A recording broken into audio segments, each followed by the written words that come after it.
Hello and welcome to the Captain's Table, ladies and gentlemen. My name is Paul Berserker01 Batman Shelley, your humble host and space bartender here at the AstroPub. And if you're watching this on YouTube, then you are watching it on the brand new channel, youtube.com/TheAstroPubLive. That's where the new home for all the AstroPub stuff is going to be going. All my Twitch stuff is going to go there.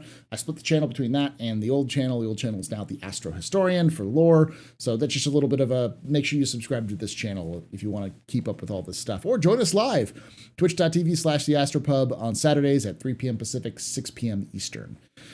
With that being said, let's get started. And if you're watching this live as well, !YouTube in chat to get the link to the new YouTube. With that being said, let's get started with the introductions. Let's start with your emotional support Canadian and my emotional support Canadian, Mr. HeyItsNick. Who are you? What do you do in Star Citizen? Where can they find you? Hey, it's Nick. You can find me on Twitch TV/HeyItsNick or Twitter at HeyThisIsNick. I'm mostly in the background of a lot of content creators' streams, having fun shenanigans and everything, and just mostly having fun and blast and trying to make everyone's day in the verse a little bit more fun and everything. So, yeah. I do have to ask, how was the Bar Citizen in Montreal? Because I went to the Bar Citizen here in Austin, so I know you went to the Bar Citizen. The Bar Citizen in Montreal was amazing. It was well worth a 7-hour train trip there. It was well worth the well overpriced hotel room there, and it was worth everything. And the experience I had there, I spoke with Benoit personally, and that was an experience. Met so many people I've only seen in Discord and in game in person. It was a complete blast. They even had a drink there called La Pyro. Ooh. And it was on the chalkboard for 10 Alpha UEC. Oh, nice. So I had La Pyro and it was delicious. I've met Benoit once in person. He went to a GDC when I was living in San Francisco, and I got to meet him there and go to a bar with him and talk. He's a very, very cool guy. Very cool guy. And Humech, who are you? What do you do in Star Citizen, and where can they find you?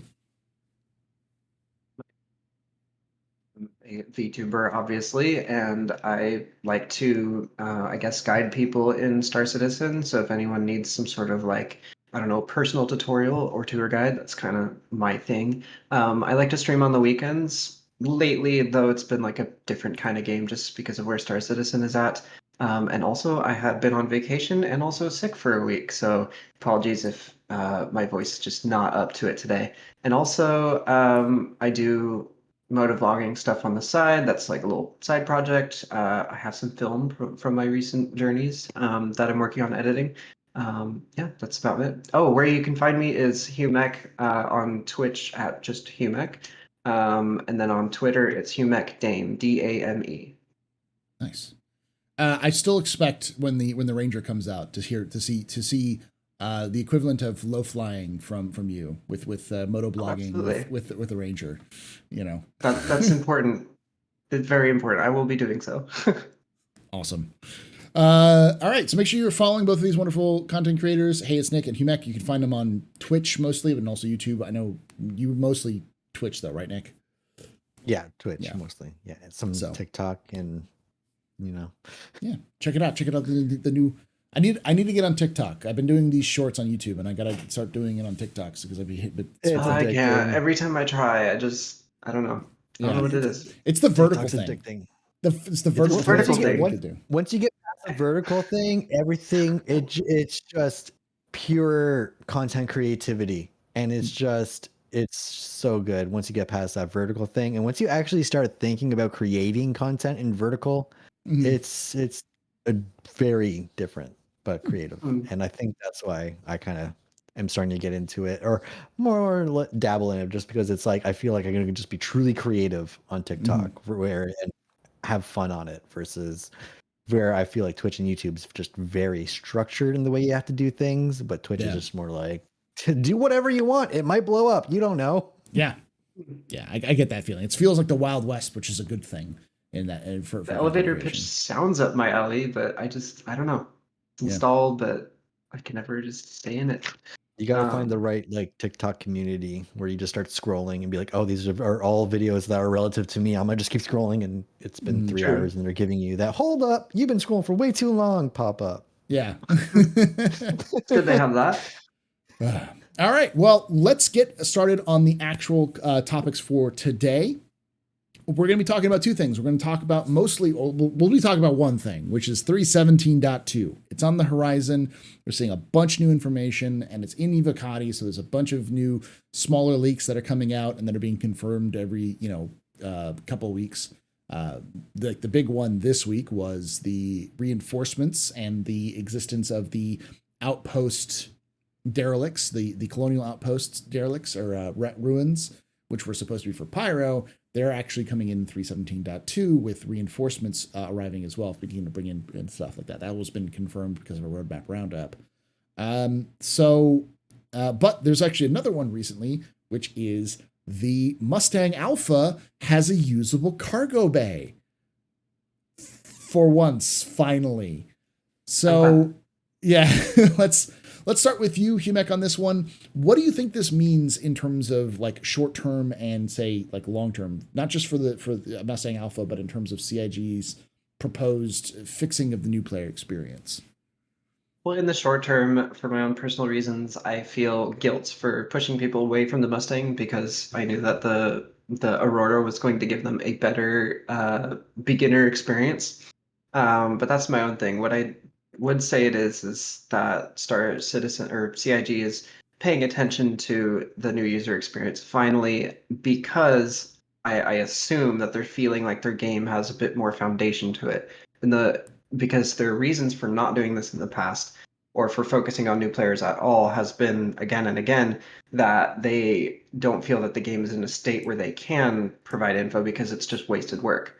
So I think if they're actually paying attention to building a new user experience, it's either the company is growing and or it's becoming more of what we expect Star Citizen to be. So I would say for a lot of people who just chose the Mustang because they didn't know or it's just a prettier ship to them or whatever, I think it's great for the community, and I think it does show that CIG is maturing, I guess. Yeah. Nick, what do you think about this? What does this mean in terms for Alpha or for the Alpha? I think it's a great option because now it's gonna. I mean, I remember when I first backed Star Citizen, I liked the Mustang a lot more than the Aurora. I liked the look of the Mustang. It had that more sleek, stylized look to it, and that was the ship I really wanted to start in Star Citizen. But everyone everyone knew it's like, well, you can't do cargo with that. You can't just climb up. You can't put boxes in there, and that was like kind of like before the PU even like opened up, and like that was the main thing why everyone even before the PU like came out that like everyone got the Aurora because you could climb in the hangar and see that like, oh yeah, you can actually like do stuff in here. There's the bed there, like we're good. We can actually live, and that's why everyone went to the Aurora.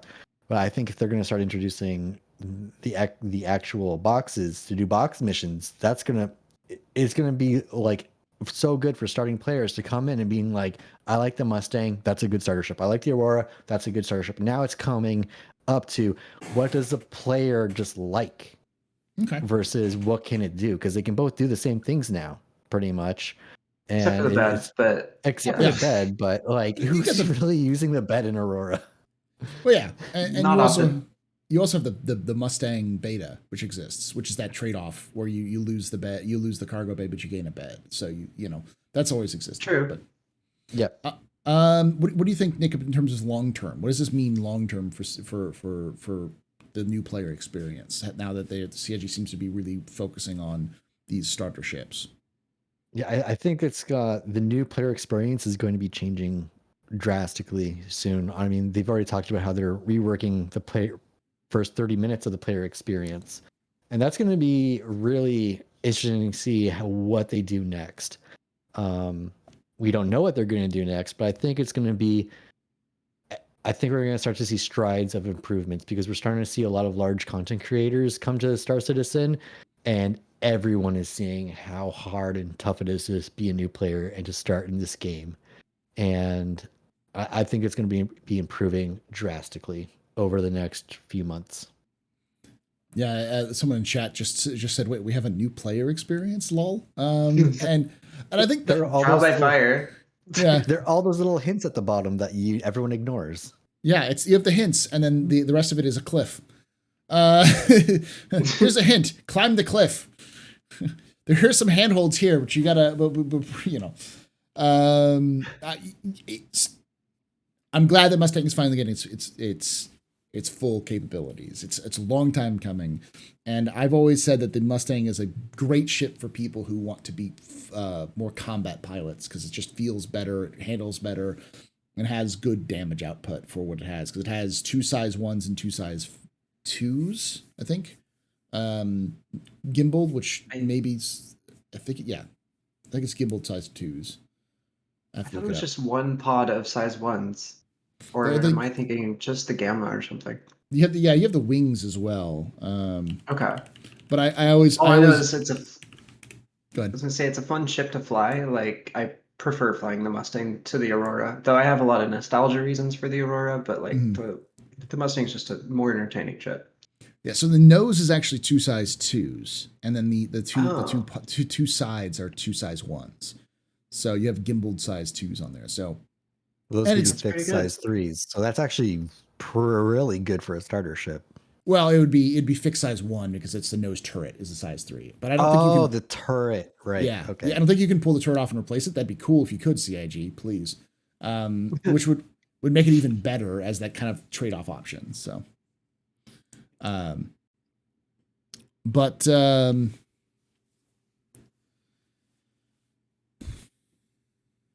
hold on. All right. Sorry, I just got a good news. Which is I can't talk about it yet though, but good news. I like good news. Good Wonderful. News. So the fact that it's now actually viable, because the biggest problem with the Mustang Alpha for the longest time was you could do combat missions in it, but you couldn't really do anything else, and you could find ways around it, but it wasn't really like flexible. Now that it's getting its box, for those of you who don't know, again, it still has its bay, but it's going to have a store all box in its bay that you can open and then put stuff into. That's is what they're working on it right now. So you can actually put a box in a box with it, which is a great way of testing cargo refactor because almost everyone owns a Mustang, so that's going to get used. I don't, but by a lot of players. I will definitely just buy one in game now, just so that I can have one in game if it's going to have that. Just because it sounds like a good backup. Yeah, and you can also it also means, for me at least, it means that the Aurora is going to get its big box in 318 because the Aurora also has cargo, which is just a big box add-on. So maybe we might actually finally get it in 318 if the Mustang's getting its kind of jank version. It always had a big box inside of it, but now that it has its big box inside of it, that can be usable. Hopefully we'll see that as well. So to me, it does definitely says that CIG is really looking at the new player experience. And I'm going to put my tinfoil hat on. I'm going to put a little conspiracy on there. This is quite not confirmed in any way. It's more of theory crafting. But I wouldn't be surprised if we saw the announcement of a gold pass for the Aurora and the Mustang in the near future. Because both of those ships need massive updates. But especially if the Drake Corsair is becoming gold pass or gold standard pass. Yeah. On its first iteration, they're getting closer and closer to wanting ships as they release to be gold standard. So if these things are happening to the 2 starter ships, then I agree with you. Yeah. There's no confirmation on that. There's no rumor. This is just Paul pulling it out of his butt. That's the that's what this comes from. I'm just pulling it out of nowhere, out of thin air. But this leak definitely leads me that CIG is moving that direction to try to make the brand new player experiences solid as possible. Still Star Citizen. It's still going to have weird wonky bugs, but making it so that you can play the game with a ship that doesn't yeet you into existence, like yeet you through the roof, or you can actually carry boxes is massive. It changes a whole lot of ways how to play the game in the long term. So. And it shows that they're having. Go ahead. Oh yeah. Also, when it allows you to actually use that new inventory system, on the ships and everything, because I don't think you can do that in the Mustang. But if there's a store all box, there's probably gonna be an interactive, so you can actually have your little inventory to actually have lootable items into the Mustang as well. That's Mhm. gonna be a big improvement as well. That's gonna be coming. Yeah. You're gonna say, Humech? This also shows confidence in CIG in that they are that they are confident about their game and that they're wanting more people that are completely inexperienced with Star Citizen to start looking at it and start getting into it. It sounds like there's going to be a bit of a marketing push to get them to get more players in there. Yeah, that's definitely one of those situations where you're starting to see a lot of new players from outside of the community coming into Star Citizen to try the game out for the first time, sometimes ever, and some very very big names coming in to try it out. So it's good to see. The fact that they made this decision before that happened is good as well. It seems kind of like a nice little coincidence that they were starting to do this right before this happened. So because they're doing their homework. Yeah. Well, they said something like in Chris's letter, he said something like 1,900 people per week, or some insane number of people were coming in or being added as new citizens, or new accounts every week since like January or since February of this year, which is huge. Is pretty significant for the amount of changes that have happened this year, in the sense that there hasn't been many. Like a lot, I feel like we're riding on 2021's fall basically, as far as patches go. So it's good stuff. Yeah, but it's also going to show that a lot of content creators haven't checked out the game in that time, and now that they actually are, it's already in a state where they're finding it more playable. They're just rediscovering it or discovering it just now. And so it's kind of really interesting to know if they were actually tried it before, if this is their actual like first time trying it. Because I know some content creators have tried it, like Lyric. He's like done 1 or 2 streams with it, trying it out, but nothing where he's like played it consistently for like a week to say.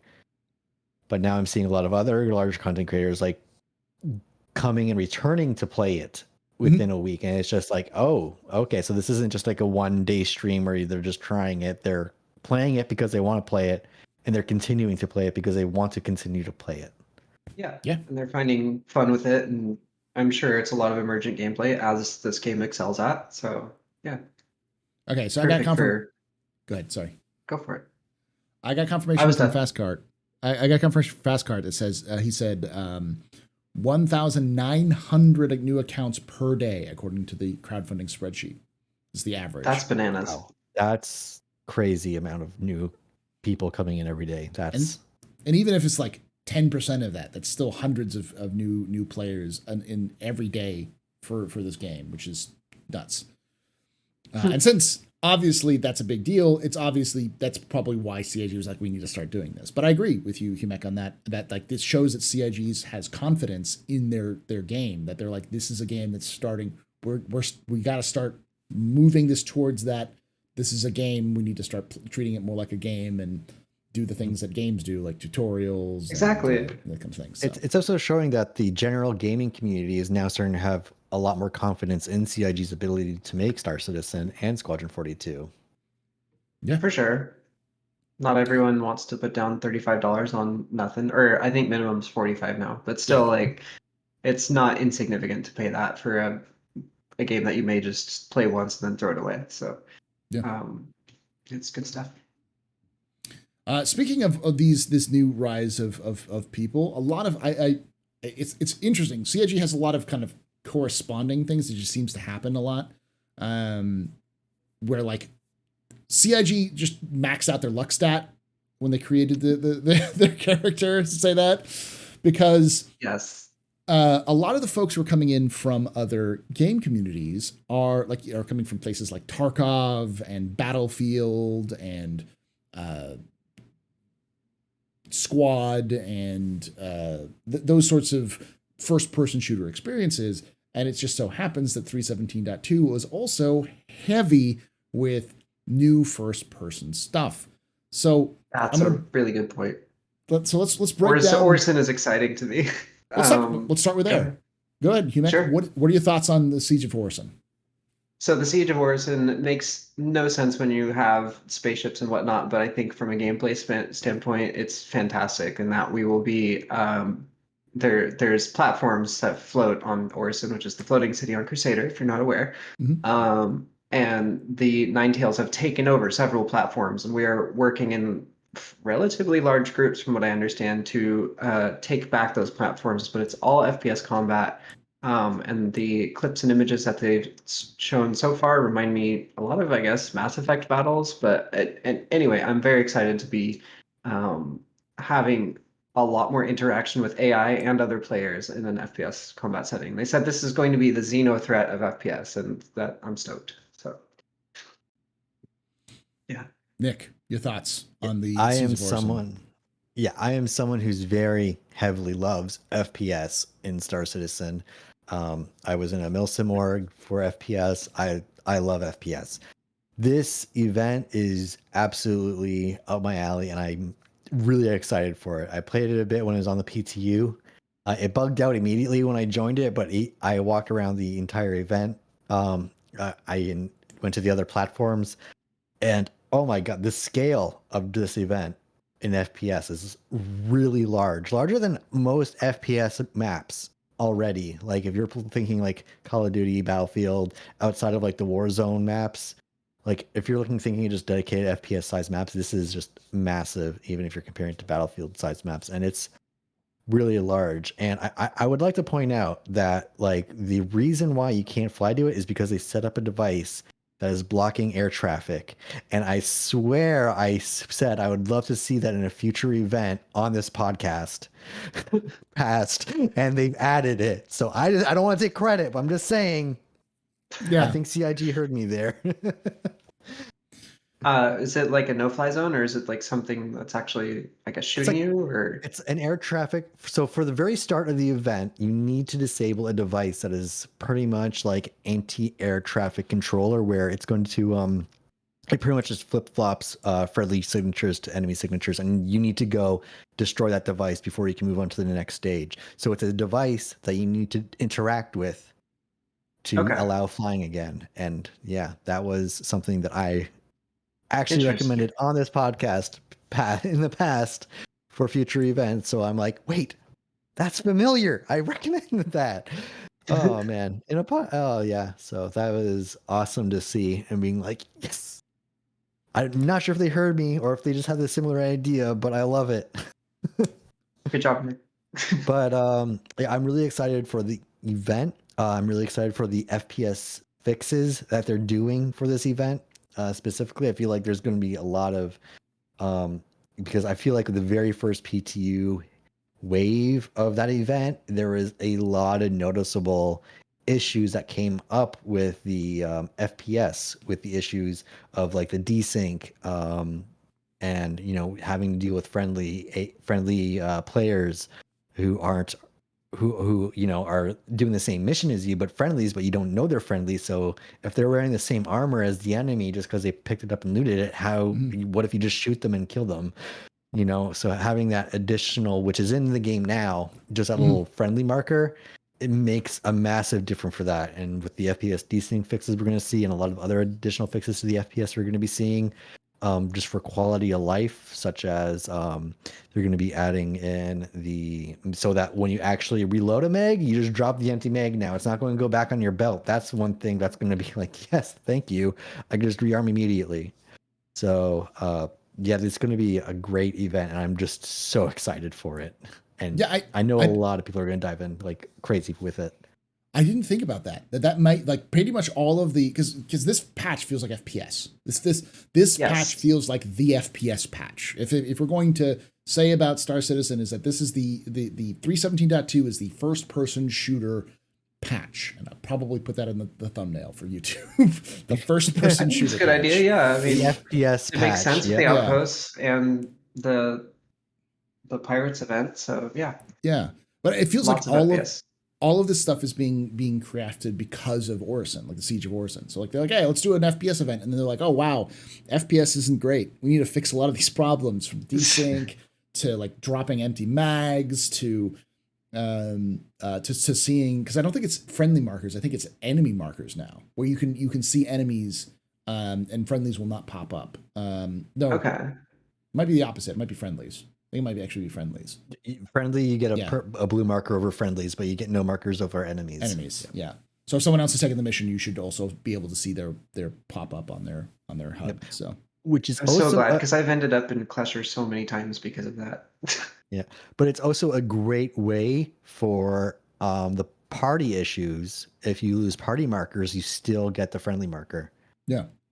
So that it's a Okay. great way to, so that like if your party's bugging out or anything, you can still work with the friendly markers, and it's not that much of a hindrance anymore. So it's like a little workaround fix, but it's a great fix for party markers disappearing too until they get that fixed. But I will say the Siege of Orison is almost the perfect event for me. I'm gonna love it just because and I think Humech, you said it reminded you of Mass Effect. Yes. It reminds me of the last battle of Mass Effect 1 when you're fighting on the Citadel. That's what it looks like and Yes. feels like, because like Totally. you're running down, gunning down things as you're trying to go through like these idyllic locations. With the lovely plant scenery and everything's destroyed, and it's got that kind of future tech vibe and Like it's floaty so stuff. beautiful, but there's things on fire. Yeah. No, I'm excited. I will say the fact that it's so big, like I really, it's really hard to emphasize this. If you've watched, if you haven't seen me talk about this at all, watch the ISC. Was it this week on it? I think it was talked about. Was it last week? This week they talked about it. This week on ISC, yeah, they showed off the platforms. What they showed off was one platform. Oh, okay. There's like three There's large platforms. 4. 4. Oh, yeah. There are 4 of them. Yeah. There's an insane amount. It's massive. It's so big. Like I was saying before. Each of those platforms are that big, and each of those buildings you can enter. They have multiple floors. Yeah, like, and they all have elevators in them. Yep. Yeah. So like they're fully explorable. They have landing pads for future, like for it's mixed air and ground, but mostly ground. It's an insane. I've been to the platform just exploring it, and you can spend an hour just going through the one platform, let alone all 4. So I'm so stoked. And also tied in with the new like room window tech that they added that uses the parallax mapping, so it actually looks like the windows have depth and rooms inside of them. It's okay. So those beautiful. are yeah, Yep. Sweet. So I see chat mentioning PlanetSide 2 a lot. I used to play that game quite a lot, and Star Citizen does have PlanetSide 2 vibes sometimes, but Yeah, just not the player numbers to really well no. compete. And that was the other thing I was thinking is like it's almost a perfect event because my perfect event would also involve vehicles in an open plane or in on the ground. Which I get why they didn't do that for the Siege of Orison because they didn't have the nav mesh yet. But that's another thing we'll bring up, which is the nav mesh is added with 317.2 plus in its infancy. It's in its infancy, but, yeah. And but reinforcements in its infancy. So let's start with you, Nick, on this one. Kind of reverse back. What does that mean for FPS combat in the near future? Like with 317.2, what should people expect with nav mesh and reinforcements? And like in the distant future, what is this heading towards? Well, with the immediate signs that players are going to have to come into and like take into account is that are those friendly NPCs at that AI or at that location with the AI? Are those friendly AIs or those enemy AIs? So it's not going to be until you get up and close and see what armors they're wearing, if they're a friendly outpost, if it's a colony, or if it's Nine Tails. So I think it's going to be actually really interesting to see how those NPCs react to you landing your ship close by versus you landing your ship far away. Sniping is now going to be a lot more actual tactic now inside the game. You can actually go into the hills and snipe NPCs and everything and have that fun gameplay. But I think just I'm just so excited about how much of a prerequisite this is for future content. I mean, this is going to lead into animals and fauna being able to roam planets, when they get that tech in. And the second part on it, and Benoit has told me this directly in person at the Montreal Bar Citizen, is that they can't wait until they can start putting people with missions inside these. They're just waiting for the tech, like prerequisite tech to do that. But he told me the moment that they're able to put mission givers and people for missions inside these locations, they're doing it. Like they're gonna be in. He's like sorry to push the button on to like to just drop those in, so that we can actually be doing missions and you'd be receiving missions inside of these locations. And that's one thing that just blew my mind, because right now we're just gonna be going there, killing players, have reinforcements show up, wipe them out, then loot. In the future, we're going to be actually having missions from it, and I'm just so excited for that side of it too. But yeah, I would just expect, be careful and wary on, what are actually in these locations for NPCs. We have to check to make sure they're friendly, and also what are the environmental dangers there as well. If there's some in a hot environment, we gotta be well protected in a hot environment. Oh, I didn't even think about that. Yeah, because in a cold environment, you if you don't have the right gear on, you will die in like 20 minutes. So if you're in that area doing a mission, that can take 20 minutes.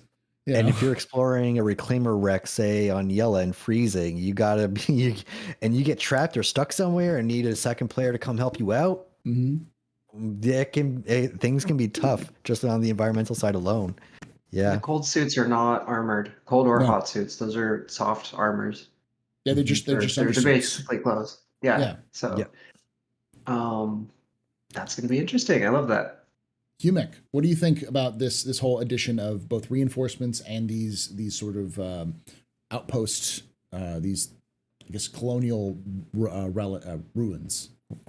I cannot wait for the planetoids to not be so barren anymore, and to have some life on them. So that's my main interest in them, and just seeing that nav mesh is being tested in local areas around the outposts and the reclaimers. I think it's going to be great to see where Pyro is going in that respect, but just adding more variety and flavor to our environments, instead of having all the prefab style buildings that have been around since the beginning of the PU. And I'm looking forward to the flavor, and as a enjoyer of FPS combat, but especially when mixed with vehicles and flight and all that sort of thing, I think it's just going to give me personally a lot more things to do in the game. It can be kind of a lonely game in that respect, when you're just doing a lot of missions that don't require, I guess, teammates, or you're not interacting with humans all that much, even if they're NPCs. So the liveliness of the game is really what I'm looking forward to. Yeah, it's going to make the game feel a lot more lived in, and sort of like, not to say real, but more like a real place with people doing things as you would expect them to do as you walk up to it. So yeah. And for a game that is built in a more simple way, that's kind of a given. That's an obvious. But when we're dealing with the scale and the planets and stuff that we have, and all of the real time stuff that is going on, it's a huge accomplishment. So I'm super. I don't know if proud's the right word, but I'm super pleased and stoked that CIG has accomplished this. And I feel like stoked is the right word for that. Stoked. Stoked, yeah. I'm for sure. Stoked. I'm hella stoked. The one thing I'm really looking forward to, especially with like the nav mesh, is animals. Like this is the prerequisite for fauna. Like I cannot wait for fauna, only because the pyro crab is one of those things that is going to give everyone nightmares, and I really can't like. If they get this done now, it means that we might get the pyro crab, next year when as pyro soon as it comes drops. out. Yeah, true. Yeah. Yep. I can't wait to go jellyfish fishing on Hurston. Yeah. You're right. The flying brain things. Yes. I hope those come back. Yeah, they're great, and the space cows and the boreal stalker and the space whales, all this stuff, like it adds so much life to the universe if you can have those animals, and I think that's a huge step with the mesh. Like if we're adding colonized outposts, you could just easily. I'm not saying can easily. Nothing's easy in Star Citizen, but theoretically, easily just make like a farmer NPC and then just give them some cattle that he needs to take care of and drop them at a colony outpost, like as soon as possible. Yeah. Sorry, I'm responding to someone in chat.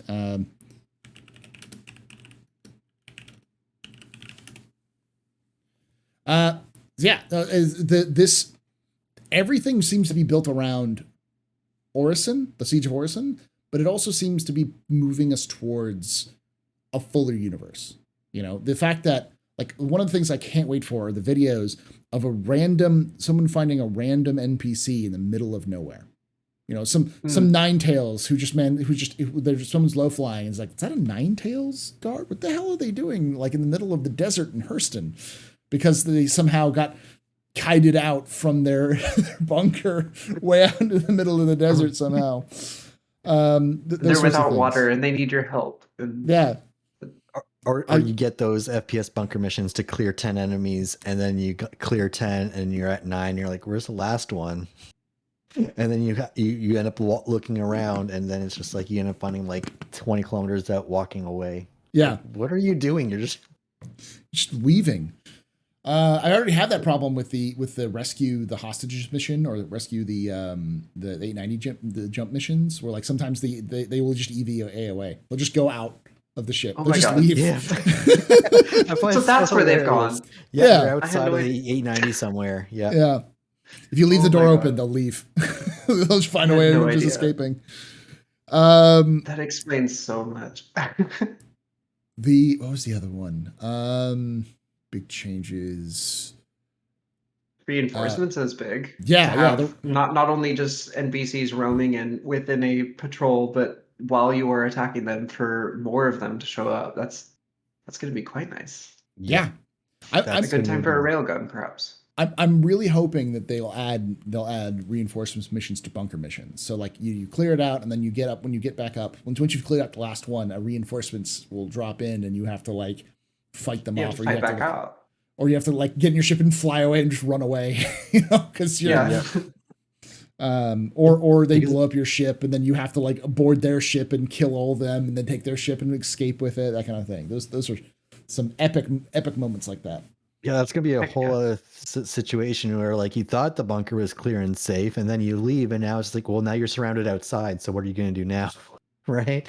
Like, did you prepare for that part? So it's just gonna be, it's gonna be a lot more dynamic. I feel like it's gonna be a lot more dynamic now and a lot more fun once the NPCs are outside. I will say though, don't expect the reinforcements to show up with all of the missions yet. I think the way that they're testing it is right now just with the colonial outposts ruins is where they show up for. Yep. So just ruins, no bunkers, no regular outposts or anything like that. No, it's just one location. I might be wrong, and then maybe just how they're testing it and they're going to expand it. But I believe they are adding more missions for that, but I'm not 100% sure.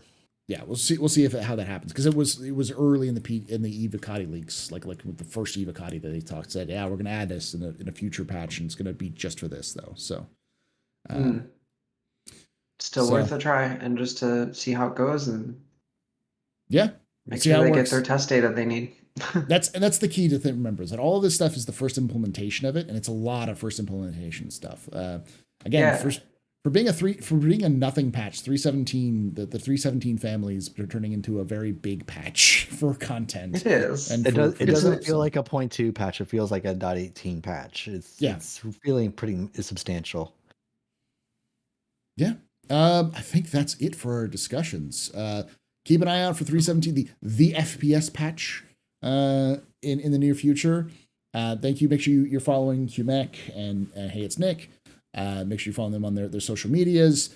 And if you are watching this on YouTube, double check to see if you subscribed, because you're probably watching this and you're going, hey, yeah, I've always watched the Captain's Table. It's like, yeah, but have you subscribed? Because if you haven't subscribed, click it. Do it. Because now you can catch up. Because you'll know when these come out more. And when they come out, you can listen to them, because I know you, Gary. Yes, Gary, you just stopped because you're listening to this at work, and you're just using this as background information. It's okay. It's all right. I know you're getting Everyone called out. listening to this as they're just driving their car, not thinking about being called out. You just got called out. You just got called out. It's okay. Just to make sure you double check to see you're subscribed. That's all. That's what I'm saying. Because I know you want to listen to this while you're working, because you're typing away and you need something in the background, or you're about to go to sleep. And hey, we got that for you, but you gotta hit that subscribe button so you know it's there.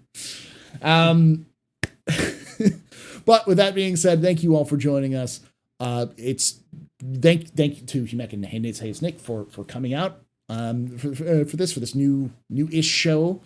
And like I say every time, hope to see you someday in the black.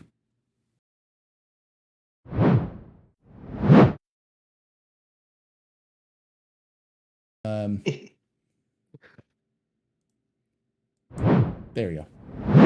You just cut that out. Yeah. No, I won't.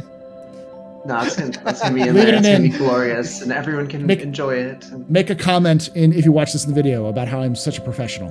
Do it. Yes. Big professional Paul.